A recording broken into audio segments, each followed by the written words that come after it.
وہ ایک قانونی فورم ہے، وہ ایک آئینی فورم ہے. یہاں پر آئین کے نکات کے حوالے سے اور قانونی نکات کے حوالے جو قواعد اور ضوابط ہیں. اب دیکھیں ایک ایوان کا کورم پورا ہی نہیں ہے اور وہاں پر یہ چیز سامنے آتی ہے.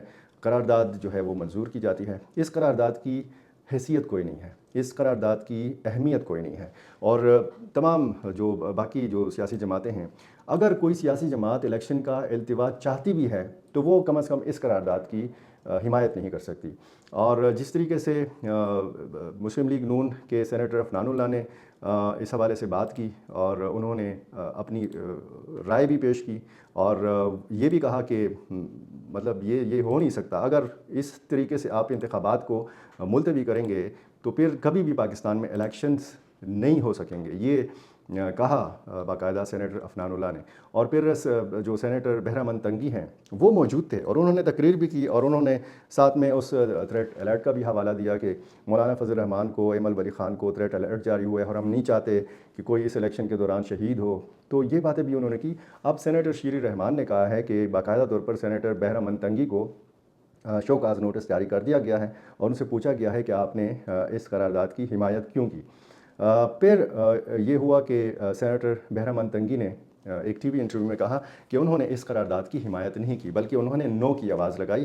ہاں، ان سے یہ غلطی ہوئی ہے کہ انہوں نے کورم کی نشاندہی نہیں کی. اب سینیٹر بہرامند تنگی جو ہیں وہ بڑا عجیب و غریب طریقے سے منتخب ہوئے ہیں خیبر پختونخوا اسمبلی سے، چونکہ ان کا تعلق جو ہے وہ خیبر پختونخوا سے ہے. اور اسی حوالے سے پشاور کے جو سینئر صحافی ہیں لحاظ علی، انہوں نے یہ یاد دہانی بھی کرائی ہے اپنے ایک ٹویٹ کے ذریعے کہ سینیٹر بہرامند تنگی جب 2018 میں خیبر پختونخوا سے پیپلز پارٹی کے ٹکٹ پر سینیٹر منتخب ہوئے، اس وقت کے پی اسمبلی میں پی کے اراکین کی تعداد صرف 6 تھی، 6 اور سینیٹر بننے کے لیے 12 ووٹ لازمی تھے.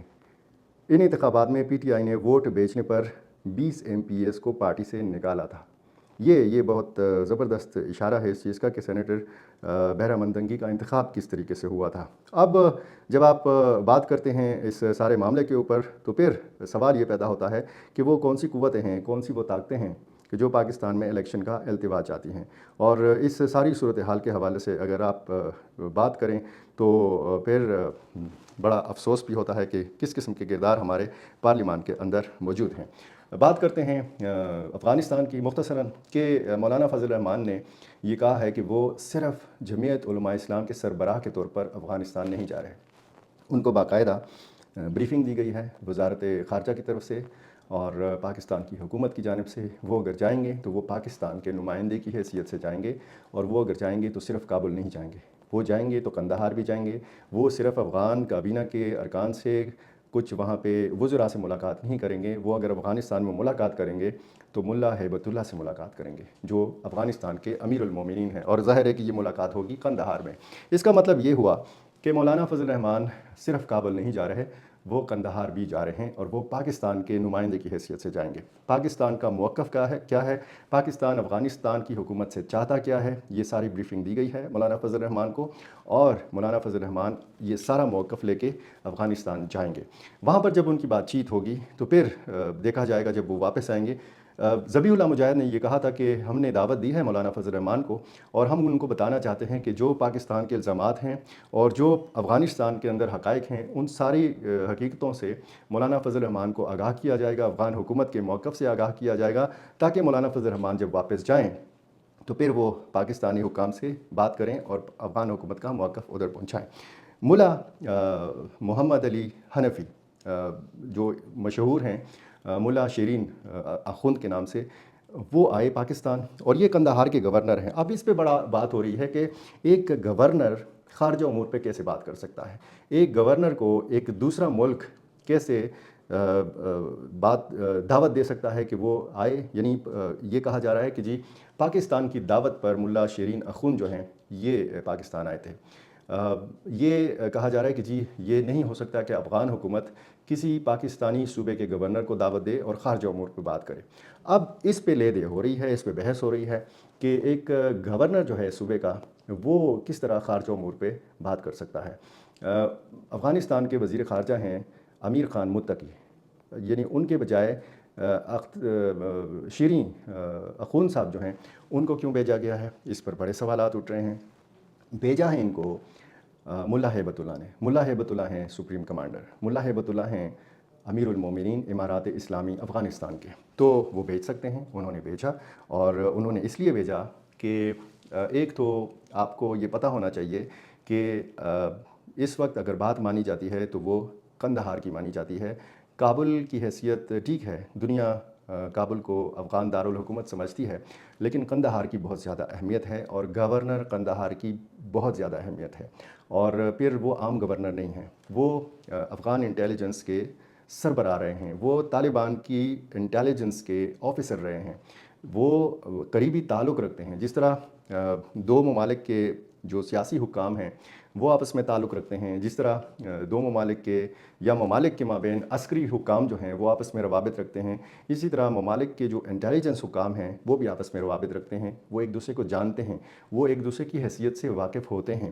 تو اسی طرح ملا شیریں اخون جو ہیں ان کی حیثیت سے پاکستان اچھی طرح واقف ہے، پاکستانی اسٹیبلشمنٹ اچھی طرح واقف ہے۔ پاکستان بھی چاہتا ہے کہ معاملات جو ہیں وہ بات چیت کے ذریعے حل ہوں، لیکن افغانستان میں اگر اس وقت حکومت ہے تو وہ طالبان کی ہے۔ پاکستان کہتا ہے کہ بات چیت ہوگی تو صرف افغان حکومت کے ساتھ ہوگی، کسی جتے کے ساتھ، کسی گروہ کے ساتھ نہیں ہوگی، یعنی ٹی ٹی پی کے ساتھ نہیں ہوگی۔ اور پاکستان یہ بھی کہتا ہے کہ افغان طالبان کو اب کسی جتے یا کسی گروپ، کسی گروہ کی صورت میں اپنا رویہ نہیں اپنانا چاہیے، ایک حکومت کے طور پر اپنا رویہ اپنانا چاہیے تاکہ یہ معاملات آگے بڑھ سکیں۔ معاملہ بہت حساس ہے اور معاملہ ہے ٹی ٹی پی کا، افغان مہاجرین کا، ڈیورن لائن کا، اور یہ بہت سارے معاملات پہ بریفنگ دی گئی ہے مولانا فضل الرحمان کو۔ مولانا فضل الرحمان جب جائیں گے تو بات ہوگی، اور اب یہ کہا جا رہا ہے کہ اگلے ہفتے سے یہ دورہ ہوگا، کابل میں بھی جائیں گے اور وہ قندھار بھی جائیں گے۔ ملا شیریں اخون جو ہیں وہ اپنا دورہ مکمل کر چکے ہیں، ان کی بات چیت یہاں پہ ہو چکی ہے۔